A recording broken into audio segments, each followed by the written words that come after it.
हर बार जब भी आती हैं ये प्रोटेस्ट में कुछ ना कुछ लेकर आती हैं, नया पोस्टर लेकर आती हैं, नया कोट लेकर आती हैं। आज क्या लेकर आई हैं देख सकते हैं। राम जी ने सुनी पुकार, झूठे जुमले हुए लाचार। ये क्यों लिख के लाई हैं आप? और मैंने एक और लिखा है कि आप पढ़िए। वोट की खातिर बदले भगवान, ऐसे दल का क्या ईमान।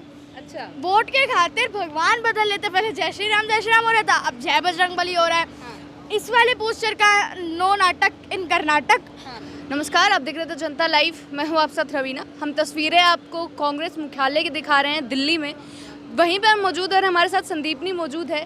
बाकी लोगों से हमने आपसे बातचीत करवाई कि जिस प्रकार से बहुमत से आगे बढ़ रही थी, जब उन लोगों का क्या कहना है। अब तो स्पष्ट हो गया है कि कांग्रेस ने कर्नाटक में अपनी बहुमत के साथ सरकार बना ली है। तो क्या लग रहा है संदीपनी जी, जो यहाँ पर चीज़ें हुई कर्नाटक में, जिस प्रकार से पूरा प्रचार प्रसार हुआ, फिर भी कांग्रेस ने बहुमत से अपनी सरकार बना ली। जिस तरह से आज एक तरह से ऐतिहासिक जीत ही है, कांग्रेस की बहुत बड़ी जीत है कि 40% की सरकार को छोड़कर आज जादू हुआ है कांग्रेस में, बीजेपी को हराया है।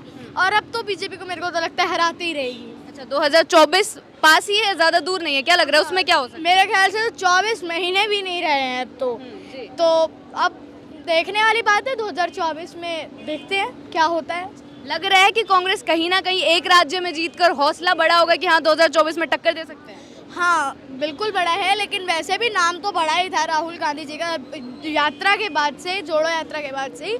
लेकिन हाँ, अब 2024 में चाहे ना आए, भारतीय जनता पार्टी ही आए, लेकिन तख्ता पलट एक चेहरे का वो मुझे लगता है वो जल्दी होने वाला है। राहुल गांधी का बयान आया, उन्होंने बोला कि कर्नाटक ने साबित कर दिया कि भारत की जनता को मोहब्बत पसंद है।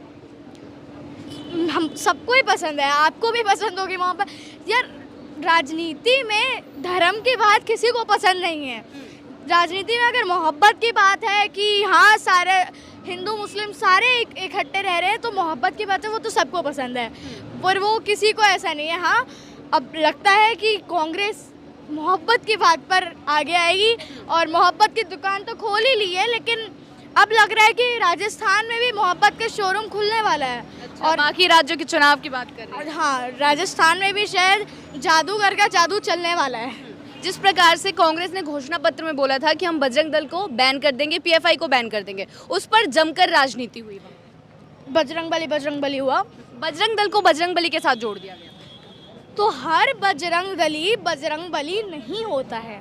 बजरंग दली और बजरंग बली में बहुत अंतर है, जमीन आसमान का अंतर। लेकिन क्या लगता है आपको, पीएफआई से बजरंग दल को कंपेयर करना, दोनों को साथ में बैन करने के लिए बोल देना कितना सही है?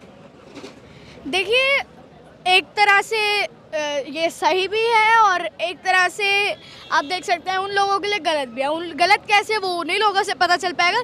लेकिन हाँ, जिस तरह से धर्म की बातें ज़्यादा चल रही है पीएसएफआई में और अपना बजरंग दल में भी हो रही है, तो वो ज़्यादा धर्म की बात हो रही है, तो वो बैन करना मेरे ख्याल से तो ठीक ही रहेगा। कांग्रेस को बार बार बोला गया कि बजरंग बली को कैद करना चाहते हैं कांग्रेस वाले। ये भी बोला गया कि अगर कांग्रेस की सरकार बनती है तो शायद दंगे भड़क सकते हैं। ऐसा तो मुझे नहीं लग रहा, क्योंकि जनता मोहब्बत को चुनती है और मोहब्बत को चुना है, तो अब आगे बढ़ेगी सरकार। हर बार जब भी आती हैं ये प्रोटेस्ट में कुछ ना कुछ लेकर आती हैं, नया पोस्टर लेकर आती हैं, नया कोट लेकर आती हैं। आज क्या लेकर आई हैं देख सकते हैं। राम जी ने सुनी पुकार, झूठे जुमले हुए लाचार। ये क्यों लिख के लाई हैं आप? और मैंने एक और लिखा है कि आप पढ़िए। वोट की खातिर बदले भगवान, ऐसे दल का क्या ईमान। अच्छा, वोट के खातिर भगवान बदल लेते। पहले जय श्री राम हो रहा था, अब जय बजरंग बली हो रहा है। इस वाले पोस्टर का नो नाटक इन कर्नाटक। मतलब राम जी दुखी हो गए बेचारे, बेमन हो गए, बेआशा हो गए कि हाँ मैं पूरे सफर में मेरे साथ रहे और अचानक से कर्नाटका वोट के लिए तुमने बजरंग बली सुन लिया। तो उनने भी पुकार सुन ली। अब राम जी ने देखो, राम जी का हाथ जिसके कंधे पर सिर पर आ गया, वो तो कहाँ से कहाँ चले जाता है, और आप देख ही सकते हैं रिजल्ट क्या है।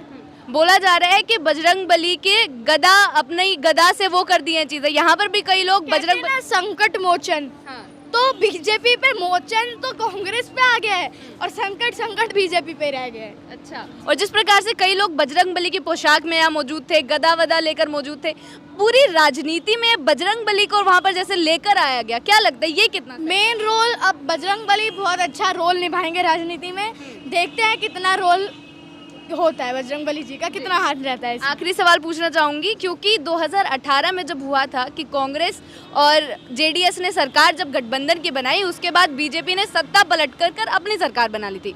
इस बार क्या लग रहा है, बहुमत से जीत तो गए हैं? उन्हें क्या आता है, नेता तोड़ के अपनी पार्टी में कर लो, वोट ले लो, बस यही आता है, और क्या है। तो इस बार लग रहा है ऐसा कुछ हो सकता है? इस बार ही अब तो यही है कि 2024 अब खेला, कर्नाटका में नहीं हो पाएगा ऐसा? अब खेला होगा।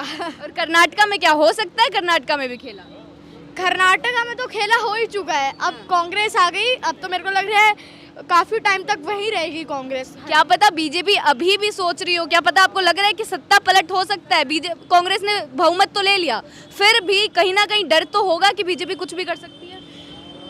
अब तो डरने वाली बात नहीं है, क्योंकि जनता जान चुकी है, बीजेपी का पर्दाफाश हो चुका है कि क्या असली चेहरा है बीजेपी का, वो जनता देख चुकी है। डर नहीं है तो बैंगलोर के गेस्ट हाउस में कांग्रेसी विधायकों को क्यों इकट्ठा किया जा रहा है? आखिर किस लिए इकट्ठा किया जा रहा है? देखिए, जब पार्टी सत्ता में आती है तो बहुत काम होते हैं, चेहरा नया लाना होता है, या कैसे रणनीति बनाएंगे, क्या हम अपने उसूल रखेंगे, क्या रिवाज रखेंगे, वो सारी बातें होती हैं। और जब तक मंत्री विधायकों को इकट्ठा तो करके बातें होंगी ही, कि अब आए गहरे से थोड़ी ना बात करेंगे। जो इकट्ठा किया गया है, या कहीं ना कहीं कांग्रेस को भी डर है कि अगर विधायक बाहर रहे तो खरीद फरोख्त हो सकती है विधायकों की?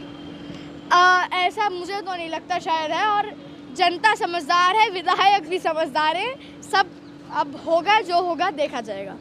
तो एक और सवाल ये भी मैं लेना चाहूँगी कि जिस प्रकार से ये शुरू हुई थी चीज़ें, केरल स्टोरी पर भी वहाँ पर काफ़ी बयानबाजी हुई, फिर काफ़ी प्रचार हुए, पीएम ने बोला कि मुझे बार बार गालियाँ मिलती हैं, गालियाँ कांग्रेस मेरे को दे रही है, तो क्या ये सारा प्रचार प्रसार काम नहीं आया इस बार? गाली तो शायद वो खुद ही अपने आप को पढ़वा रहे हैं, कांग्रेस ने गाली नहीं दी है अभी तक, काम ही ऐसे कर रहे भैया लोग, जनता गाली दे रही है। और बात रही कांग्रेस की, कांग्रेस उभर के आएगी, नेता अच्छे आएंगे और जनता प्यार देगी। केरला स्टोरी? केरला स्टोरी तो चुनावी ये मूवीज़ है, कश्मीर फाइल, केरला स्टोरी सब चुनावी मूवीज़ हैं, इन पे कुछ कह नहीं सकते हैं। बहुत बहुत शुक्रिया।